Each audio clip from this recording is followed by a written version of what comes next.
Hey lucky charms, welcome back. This is Priya. ಇವತ್ತು ನಾನು ನನ್ನ ಫೇವ್ರೆಟ್ ಪ್ಲೇಸ್ ಆದಂಥ ಮದ್ದೂರಿನ ಹೊಳೆ ಆಂಜನೇಯ ಸ್ವಾಮಿ ಬಗ್ಗೆ ತಿಳಿಸೋಕೆ ಈ ವಿಡಿಯೋ ಮಾಡ್ತಾ ಇದ್ದೀನಿ. ಶಿಂಷಾ ನದಿಯ ದಡದಲ್ಲಿರೋದ್ರಿಂದ ಇಲ್ಲಿ ಆಂಜನೇಯ ಸ್ವಾಮಿಗೆ ಹೊಳೆ ಆಂಜನೇಯ ಅಂತ ಹೆಸರು ಬಂದಿದೆ.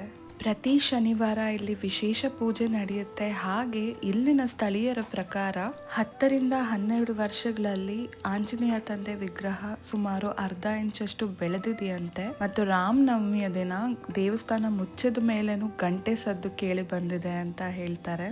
ಇಲ್ಲಿನ ವಿಶೇಷ ಏನಂತ ಅಂದ್ರೆ, ನಮ್ಮಲ್ಲಿ ಏನಾದ್ರೂ ಬೇಡಿಕೆ ಇದ್ರೆ, ಏನಾದ್ರೂ ವಿಶ್ ಫುಲ್ಫಿಲ್ ಆಗ್ಬೇಕು ಅಂತ ಇದ್ರೆ, ಏನ್ ವಿಶ್ ಫುಲ್ಫಿಲ್ ಆಗ್ಬೇಕು ಅಂತ ಬೇಡ್ಕೊಂಡ್ರೆ ಖಂಡಿತವಾಗ್ಲೂ ಆ ವಿಶ್ ಫುಲ್ಫಿಲ್ ಆಗುತ್ತೆ.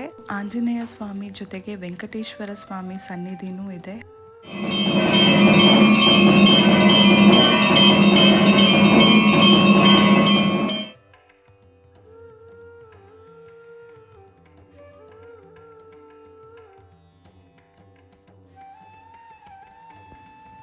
ಈ ದೇವಸ್ಥಾನದಲ್ಲಿ ಗೋಶಾಲೆ ಸಹ ಇದೆ. ಹಾಗೆ ಸುಮಾರು 8-10 ಹಸುಗಳನ್ನ ಸಾಕಿದ್ದಾರೆ. ಈ ವಿಡಿಯೋ ಏನಾದರೂ ನಿಮ್ಗೆ ಇಷ್ಟ ಆಗಿದ್ರೆ please like, share and subscribe ಮಾಡ್ಕೊಳ್ಳಿ. ಹಾಗೆ don't forget to click the bell icon.